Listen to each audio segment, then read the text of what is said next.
Sa ngalan ng Ama at ng Anak at ng Espiritu Santo, Amen. ang pagpapala ng ating Panginoong Heso Kristo, ang pag-ibig ng Diyos Ama, at ang makikipagkaisa ng Espiritu Santo naway sumainyong lahat. At sumainyo rin.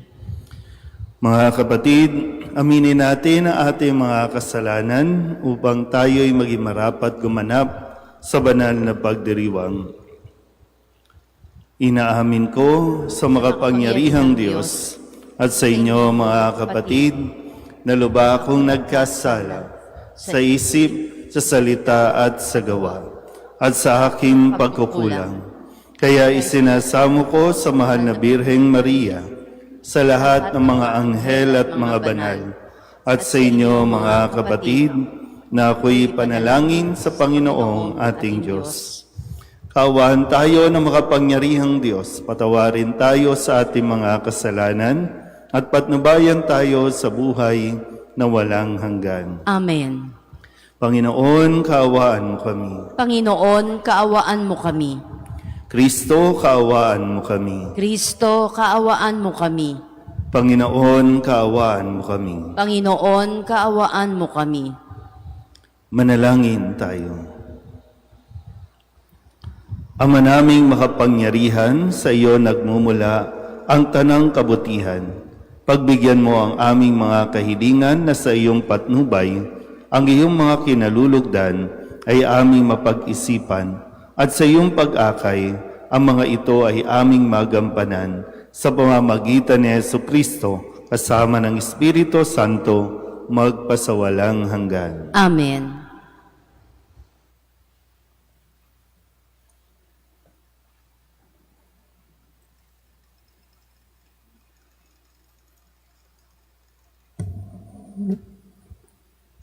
Pagbasa mula sa ikalawang sulat ni Apostol San Pablo sa mga taga-Korinto. Mga kapatid, kung paanong ang Diyos ay tapat, gayon din ang salita ko sa inyo. Ang oo ngayon ay mananatiling oo. Ang anak ng Diyos, si Jesucristo, na ipinangaral na nina Silvano at Timoteo, ay hindi oo ngayon. Pagkatapos ay hindi. Siya'y nananatiling oo, sapagkat siya ang katuparan ng lahat ng pangako ng Diyos. Dahil sa Kanya, nakasasagot tayo ng amen sa kaluwalhatian ng Diyos.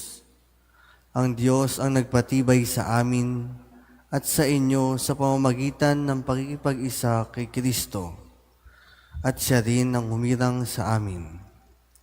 Tinatakan niya kami at pinagkalooban ng Espiritu bilang katunayang tutuparin niya ang kanyang pangako. Ang salita ng Diyos. Salamat sa Diyos. Tumanglaw ka sa likod mo at pagpalain mo ako.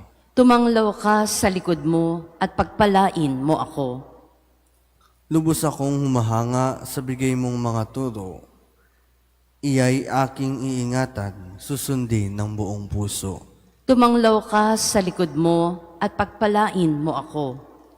Ang liwanag ng turo mo'y nagsisilbing isang tanglaw. Nagbibigay dunong ito sa wala pang karanasan. Tumanglaw ka sa likod mo at pagpalain mo ako. Halos sumihingal ako dahil sa kasabikan. Nanatamo yaong aking minimithing kautusan. Tumanglaw ka sa likod mo at pagpalain mo ako. Ako'y iyong kahabagan, ngayon ako ay lingunin. At sa mga taong tapat, iparis mo ang pagtingin.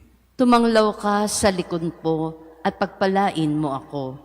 Sang-ayon sa pangako mo, huwag mo akong babayaang mahulog sa mga gawang lisya at ugaling mahalay. Tumanglaw ka sa lingkod mo at pagpalain mo ako. Sa buhay ko'y tumanglaw ka at ako ay pagpalain, at ang iyong mga utos ay ituro mo sa akin. Tumanglaw ka sa lingkod mo at pagpalain mo ako.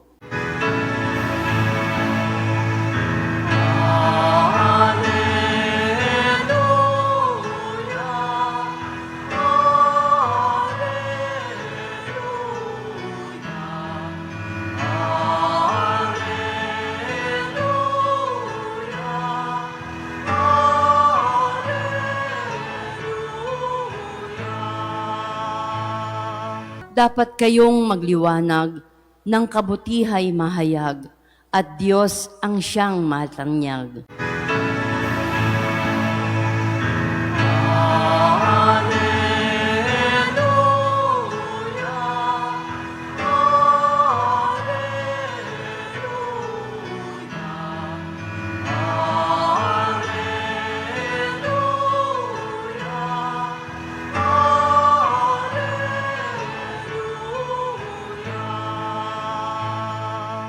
Sumainyo ang Panginoon. At sumainyo rin. Ang mabuting balita ng Panginoon ayon kay San Mateo. Papuri sa iyo, Panginoon.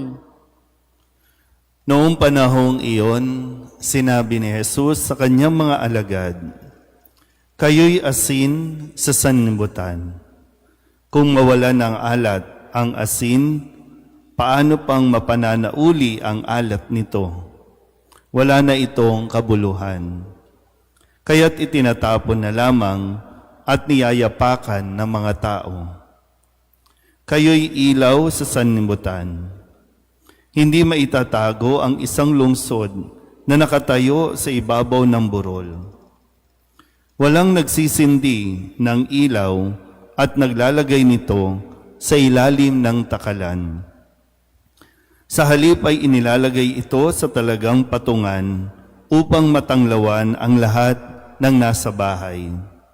Gayun din naman, dapat ninyong paliwanagin ang inyong ilaw sa harapan ng mga tao upang makita nila ang inyong mabubuting gawa at luwalhatiin ang inyong amang nasa langit." Ang mabuting balita ng Panginoon. Pinupuri ka namin, Panginoong Heso Kristo. Isang magandang umaga po sa inyong lahat. Ngayon po ay Martes sa ika-10 linggo sa karaniwang panahon. Sa tingin niyo po ba kung magkakaroon tayo ng assessment, ano ba lang sa buhay natin? Yung assessment, no, lagi naman yung paanyaya ay magkaroon tayo lagi no, ng self-evaluation, yung reflection, no, yung pagninilay, discernment. Sa tingin niyo ba, halimbawa lang po ngayon, masasabi niyo ba na meron kayong silbi sa mundong ito? Kasi yun yung isang magandang maipaalala sa atin. Hindi tayo binuhay at hindi tayo nabubuhay sa mundong ito para wala lang. Lahat tayo dapat natin nagagawa kung ano ang silbi natin sa mundong ito. Hindi man sa mundo, pero at least sa mundo ng isang tao. Sa tingin mo ba may silbi ka? Kasi no, sa ating ebanghelyo, sinasabi dito ni Jesus sa kanyang mga alagad, no, habang inihahanda niya ang mga ito sa misyon, no, na sa panahon na siya ay aalis na, sila ang magpapatuloy. No? Ngayon na nagbabalik tayo sa mga karaniwang panahon, ay binabalikan din natin yung mga mensahe, mga aral, no? Mga lessons, kumbaga. Kung sa panahon ngayon, kung naka-social media siguro sa Jesus, meron din ito sigurong masasabi nating higit sa pagiging influencer na maggagabay sa kanila. Di ba? Kaya nga sabi niya, kayo'y mga asin at kayo'y magsilbing ilaw ng sanlibutan. Asin at ilaw. Alam natin kung ano ang epekto ng asin. Kung kulang, hindi magiging masarap. Kung sobra, hindi rin magiging masarap. Hindi rin mapapakinabangan. Kaya pinagninilayan ko po ito dahil bahagi yung pagiging asin at ilaw, ang focus ng kanilang misyon, ipahayag ang mabuting balita. Ipahayag ang tungkol kay Kristo. Yun. Kung ano ang mga aral ni Kristo, yun ang kanilang ipapahayag. Pero maganda rin na mapagnilayan natin, no? Kasi minsan tayo ay nagkakaroon ng tendency na yung bang maging self-righteous. Dahil tayo ay nagdarasal, nagsisimba, tuloy, imbis na makatulong tayong maggabay, lalo tayong nakakagulo o nakakasira. Kailangan natin makita yung saktong timpla. Saktong asin, saktong ilaw. Gaya ng nasabi ko, kapag kulang ng asin, minsan nga parang mas okay pa kung kulang kasi pwede mong dagdagan. Di ba? Pero kapag sumobra sa asin, itatapon mo na lang kung ano ang iyong niluluto. Kapag sobra ang liwanag, akala nating gumagabay tayo sa isang tao, pero lalong walang nakikita ang taong ating ginagabayan, kung kaya lalong naliligaw o napapahamak. Yun yung isang sekreto, no, na kailangan natin matuklasan kung paano yung saktong pagbibigay ng gabay sa isang tao. Yung too much, no? Sabi nga, anything that is too much is evil.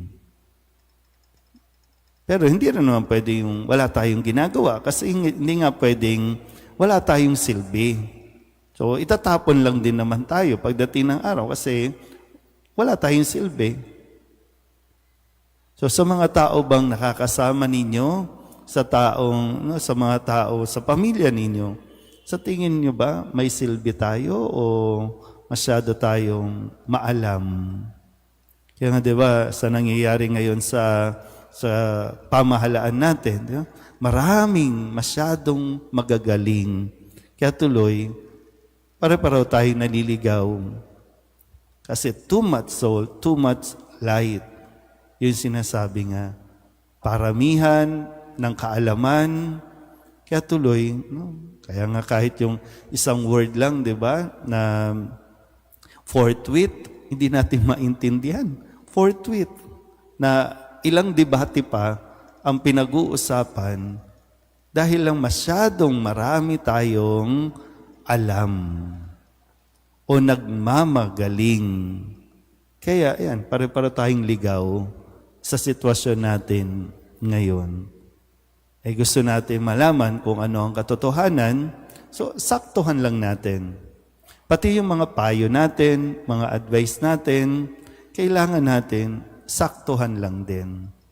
Pag ipahayag mo ang salita ng Diyos, pangaralan mo, pag nakinig, okay, you have done your part. Pero kung hindi, bahala na ang Diyos sa anumang pagkukulang natin.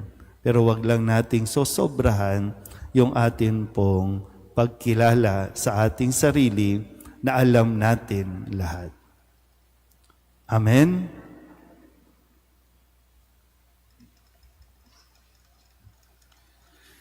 Manalangin tayo sa Diyos, ang Ama ng liwanag upang maging tapat tayo sa ating misyon na maging ilaw at asin ng sanlibutan. Ang ating itutugon, Diyos ng kabutihan, panatilihin mo kami. Diyos ng kabutihan, panatilihin mo kami.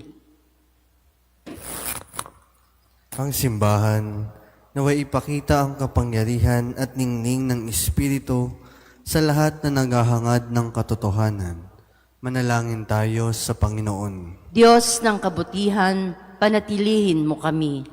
Ang mga lalaki at babae na ipinagkatiwalang magpasya para sa ikauunlad ng mga tao, naway maliwanagan ng kinang ng Ebanghelyo. Manalangin tayo sa Panginoon. Diyos ng kabutihan, panatilihin mo kami. Tayo na tinatawag na maging asin at liwanag ng sanlibutan, naway maging daluyan ng pag-asa at ginhawa ng ating kapwa-tao. Manalangin tayo sa Panginoon. Diyos ng kabutihan, panatilihin mo kami. Ang mga may sakit, mga may alalahanin at mga sawing puso, naway matagpuan ang liwanag ni Kristo sa pamamagitan ng paglilingkod ng simbahan. Manalangin tayo sa Panginoon. Diyos ng kabutihan, panatilihin mo kami.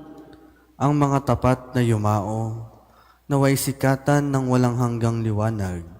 Manalangin tayo sa Panginoon. Diyos ng kabutihan, panatilihin mo kami. Idulog din natin sa Panginoon ang ating mga personal na kahilingan at mga panalangin para sa ating mga pamilya. Kasama din ang mga kahilingan ng mga nanonood sa online. Lahat ng mga misang pasasalamat, special na intensyon, agarang paggaling ng mga may sakit, at ang lahat ng mga kaluluwa na inihiling na ipagdasal sa misang ito.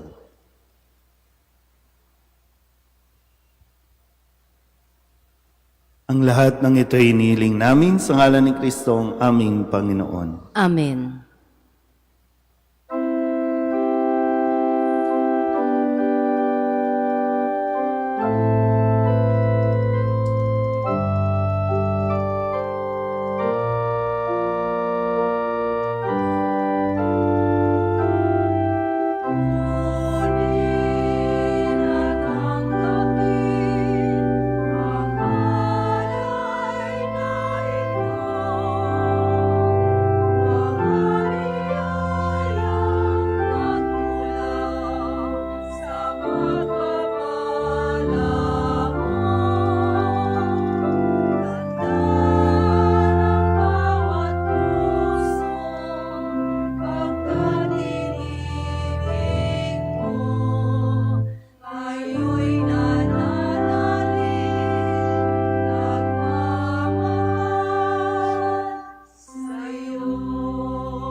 Manalangin kayo mga kapatid upang paghahain natin ay kalugdan ng Diyos Amang makapangyarihan. Tanggapin nawa ng Panginoon itong paghahain sa iyong mga kamay, sa kapurihan niya at karangalan, sa ating kapakinabangan at sa buong sambayanan niyang banal. Ama naming lumikha, tunghayan mo at kalugdan ang paglalingkod na aming ginagampanan upang ang aming inihahain ay iyong marapatin at ang aming pag-ibig ay iyong pag-alabin sa pamamagitan ni Jesucristo kasama ng Espiritu Santo magpasawalang hanggan. Amen. Sumainyo ang Panginoon. At sumainyo rin. Itaas sa Diyos ang inyong puso at diwa. Itinaas na namin sa Panginoon. Pasalamatan natin ang Panginoong ating Diyos. Marapat na siya ay pasalamatan. Ama naming makapangyarihan, tunay ngang marapat na ikaw ay aming pasalamatan. Sa iyong paglingap at kagandahang loob, ang tao'y nilikha mo at pinangangasiwa sa sansinukob. Sa hangad mong siya'y iwastong lubos, siya'y pinagdusa mo sa kanyang pagtalikod. Sa iyong paggiliw, iyong ipinahintulot na makabalik siya sa pamamagitan ni Kristo Jesus. Kaya kaysa ng mga anghel na nagsisiawid ng papuri sa iyo, nang walang humpay sa kalangitan, kami nagbubunyi sa iyong kadakilaan.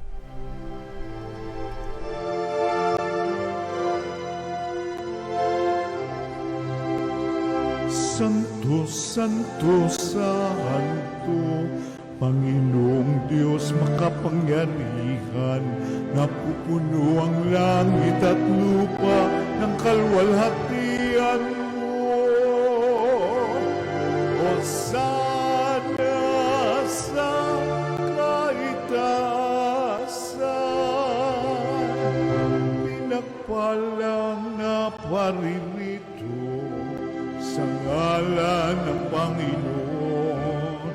Hosana sa kaitaasan.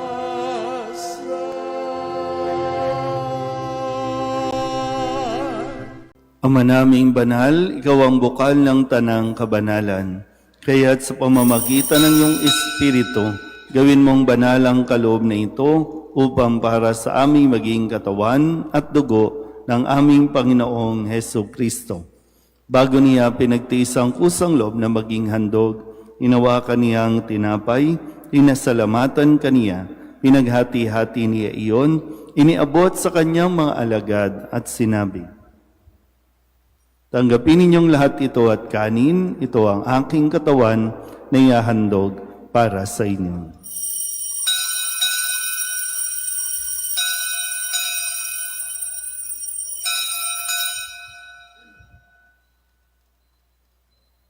Gayun din naman nang matapos ang hapunan, hinawakan niya ang kalis, muli kaniyang pinasalamatan.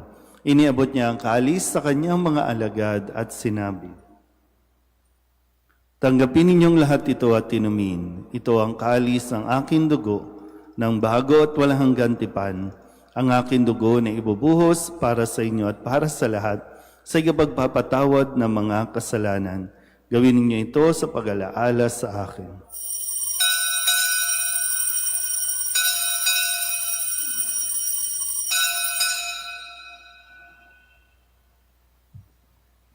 Ipagbunyi natin ang misteryo ng pananampalataya. Si Kristo'y namatay, si Kristo'y nabuhay, si Kristo'y babalik sa wakas ng panahon. Ama, ginagawa namin ngayon ang pag-alaala sa pagkamatay at muling pagkabuhay ng iyong anak, kaya tiniaalay namin sa iyo ang tinapay na nagbibigay buhay at ang kalis na nagkakaloob ng kaligtasan. Kami nagpapasalamat dahil kami iyong minarapat na tumayo sa harap mo para maglingkod sa iyo. Isinasamo namin kami magsasalo-salo sa katawan at dugo ni Kristo ay mabuklod sa pagkakaisa sa pamamagitan ng Espiritu Santo. Ama, lingapin mo ang iyong simbahang laganap sa buong daigdig. Puspusin mo kami sa pag-ibig kaysa ni Leon na aming Papa at ni Jose na aming Obispo at ng Tanang Kaparian. Alalahanin mo si Nilda na tinawag mo mula sa daigdig na ito. Nung siya'y binyagan, siya'y nakaisa ni Kristo sa pagkamatay. Ngayong siya'y pumanaw, naway makaisa siya ni Kristo sa pagkabuhay. Alalahanin mo rin ang mga kapatid naming nahimlay na may pag-asang sila'y muling mabubuhay, gayon din ang lahat ng mga pumanaw. Kawaan mo sila at patuloyin sa iyong kaliwanagan. Kawaan mo at pagindapating kaming lahat na makasalo sa iyong buhay na walang wakas. Kaysa ng mahal na Birheng Maria na ina ng Diyos, ng kabiyak ng puso niyang sa San Jose, kaysa ng mga apostol at ng lahat ng mga banal na namuhay dito sa daigdig ng kalugod-lugod sa iyo, may pagdiwang nawa namin ang papupuri sa ikararangal mo sa pamamagitan ng iyong anak na aming Panginoong Heso Kristo. Sa pamamagitan ni Kristo, kasama niya at sa Kanya, ang lahat ng parangal at papuri ay sa iyo, Diyos Amang makapangyarihan, kasama ng Espiritu Santo, magpasawalang hanggan.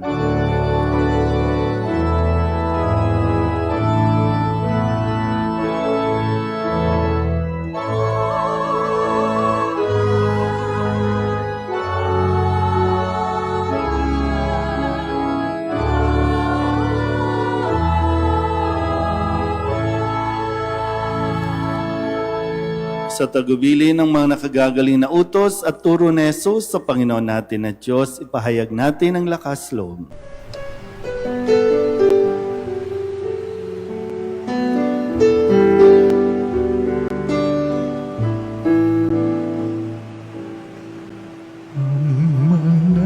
namin sumasalang ka, sambahin ang ngalan mo, mapasamin ang kaharian mo, sundin ang loob mo dito sa lupa para nang sa langit. Bigyan mo po kami ngayon ng aming kakanin sa araw-araw at patawarin mo kami sa aming mga sala para ng pagpapatawan namin sa nagkakasala sa amin, at huwag mo sa tukso at yadya mo kami sa lahat ng masama. Inihiling namin kami iadya sa lahat ng masama, pagkalooban ng kapayapaan araw-araw, iligtas sa kasalanan at ilayo sa lahat ng kapahamakan, samantalang aming pinananabikan ang dakilang araw ng pagpapahayag ng tagapagligtas naming sa Hesukristo. Sapagkat iyo ang kaharian at ang kapangyarihan at ang kapurihan magpakailanman. Amen. Panginoong Hesukristo, sinabi mo sa iyong mga apostol, kapayapaan ang iniiwan ko sa inyo, ang aking kapayapaan ang binibigay ko sa inyo. Tunghayan mo ang aming pananampalataya at huwag ang aming mga pagkakasala. Pagkalooban mo kami ng kapayapaan at pagkakaisa ayon sa iyong kalooban, kasama ng Espiritu Santo, magpasawalang hanggan. Amen. Ang kapayapaan ng Panginoon ay laging sumainyo. At sumainyo rin. Magbigayan tayo ng kapayapaan sa isa't isa.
Ito ang kordero ng Diyos.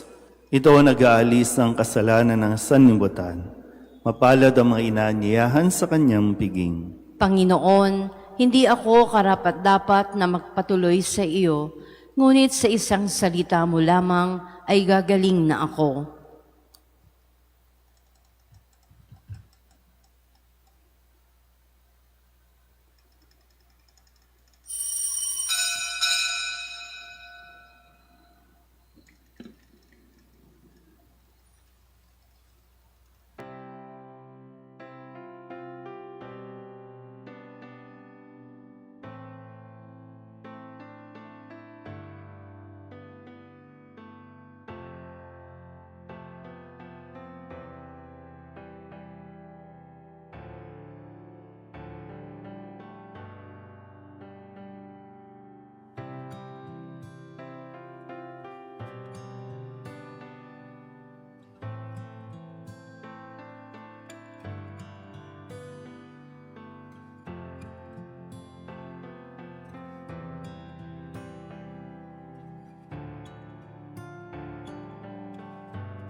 Manalangin tayo.